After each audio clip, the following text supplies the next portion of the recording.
Welcome viewers on my YouTube channel. I am going to explain a very beautiful poem Stopping by Woods on a Snowy Evening। जो आपका poem है जिसका नाम है Stopping by Woods on a Snowy Evening। I am going to explain this poem line by line in Hindi।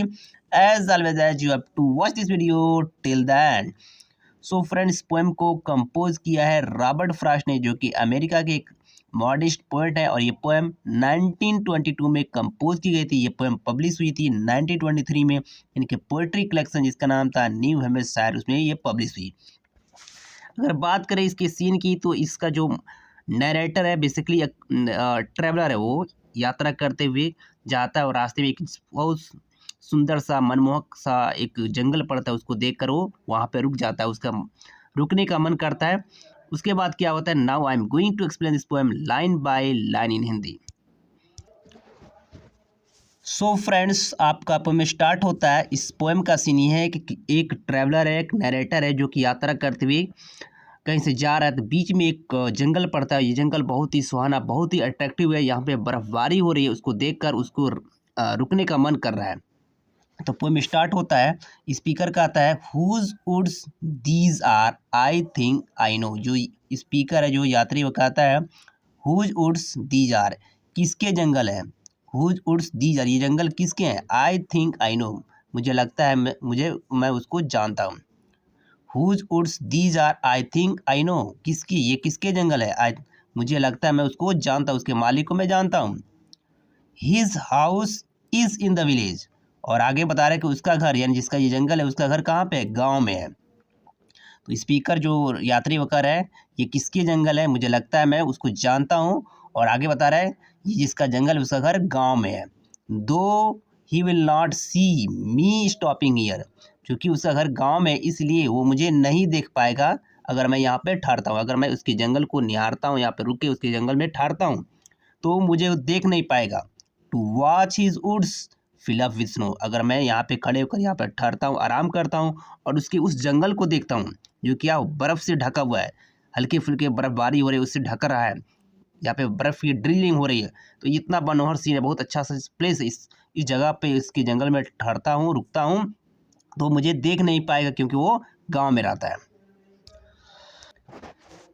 Second stanza में जो traveller कहते हैं, my little horse must think it queer, जो मेरा छोटा सा घोड़ा है जिससे मैं यात्रा करके आया हूँ, मस्ट जरूर सोचेगा, इट क्वियर बड़ा स्ट्रेंज चीज़ है, बहुत अजीब चीज़ हो गई है।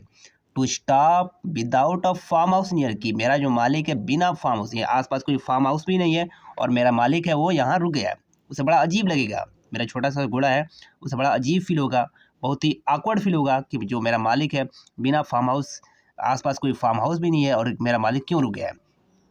Between the woods and frozen lake the darkest evening of the year, कहाँ रुक गया है, बिटवीन द वुड्स, जंगल और जमी हुई लेक के बीच, साल का सबसे कड़ाके वाली, सबसे ठंड वाली शाम को मेरा मालिक जंगल और जमी हुई लेक के बीचों बीच इस कड़ाके की ठंड में, इस कड़ाके की शाम को रुक गया है। बहुत ही अजीब उसे लगेगा, ये सोच रहा होगा जो मेरा घोड़ा है, क्यों मेरा मालिक इस जगह पे ठहर गया, यहाँ पे कोई फार्म हाउस नहीं है, वो भी उस शाम को जिस समय बहुत ज़्यादा कड़ाके की ठंड पड़ रही है और ठंडी का मौसम है, लेक जमा हुआ है और दूसरी तरफ जंगल है। बिना फार्म हाउस के मेरा मालिक क्यों ठहर गया है, मेरे घोड़ा जरूर इसे awkward फील हो रहा होगा। ईस्ट इंडिया में जो स्पीकर है, जो यात्री कर है, he gives his harness bell a shake to ask if there is some mistake. तो आगे जो स्पीकर कर रहा है कि मेरा जो घोड़ा है अपनी जो घंटी है, जो हार्नेस में, जो जीन में घंटी बजी है, उसको बजाता है, उसको हिला के बजाता है, किस लिए, to ask if there is some mistake, क्या कोई गलती हो गई, क्या किसी गलती की वजह से, या मुझसे गलती हुई है, आपसे कोई गलती हुई कि आप यहाँ ठहर गए हो। तो जो उसका घोड़ा है, जो यात्री कहता है जो मेरा घोड़ा है, वो क्या करे, जो घंटी, जो हार्नेस में घंटी हुई, जो जीन में कसी हुई घंटी है, उसको हिला के बजाता है, जानने के लिए क्या कोई गलती हो गई है।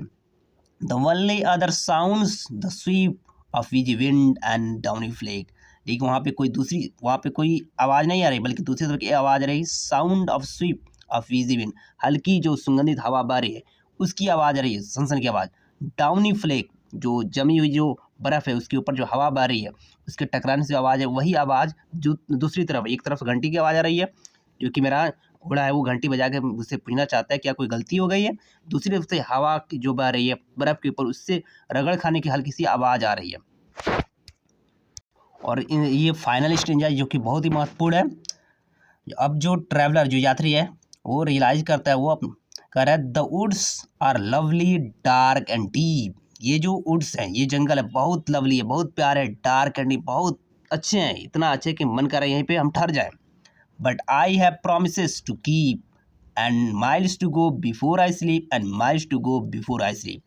जब जो स्पीकर जो यात्री है वो कह रहा है जो ये जंगल है बहुत ही प्यारा, ये सीन है जो जहाँ पे मैं ठहरा हूँ बहुत ही प्यारा है, शाम है, बर्फबारी हो रही है, जंगल है, यहाँ पे बिल्कुल शांति है, बहुत ही मनमोहक जगह है, यहाँ पे ठहरने का मन कर रहा है। लेकिन उसे याद आता है कि I have promises to give, मेरे ऊपर रिस्पॉन्सिबिलिटी, मैंने वादा किया खुद से आगे जाने का, आगे बढ़ने का, मेरे ऊपर रिस्पॉन्सिबिलिटी है, मैं उसको पूरा करने का वादा किया है। तो इस मनमोहक सीन को छोड़कर मुझे आगे बढ़ना है, मुझे अपनी रिस्पॉन्सिबिलिटी को जो मेरे ऊपर है उसको मैं मुझे पूरा करना है। And miles to go before I sleep and miles to go before I sleep, यानी कि भले ही बहुत सारी दुनिया में बहुत सारी चीज़ें जो आपको अट्रैक्ट करती हैं, आपको आगे बढ़ने नहीं देती हैं, लेकिन आपको उसको अवॉइड करना है। आपको जो आपने वादा किया, आपने जो आपके एम्स और जो टारगेट आपने सेट किया उसके लिए आपको आगे बढ़ना है। तो पोएट कह रहा है भले ही जंगल, भले ही सीन बहुत ही अच्छा है, यहाँ पे ठहरने का मन करे, यहाँ बिल्कुल शांति है, यहाँ पे कोई डिस्टर्ब करने वाला नहीं है, शाम का समय बर्फबारी हो रही है, लेकिन मैंने अपने आप से वादा किया कि मुझे आगे बढ़ना है, मेरे ऊपर रिस्पॉन्सिबिलिटी है, उस सारी रिस्पॉन्सिबिलिटी को पूरा करना है, उसके लिए मुझे आगे हार्ड वर्क करना है। इस तरह जो आपका पोएम होता है कंप्लीट होता है। बहुत ही सिंपल सा, बहुत ही ईजी पोएम है। I hope you have understood this poem. अगर आप मेरे चैनल पर नए हैं तो you have to subscribe my channel as well as you have to share to your friends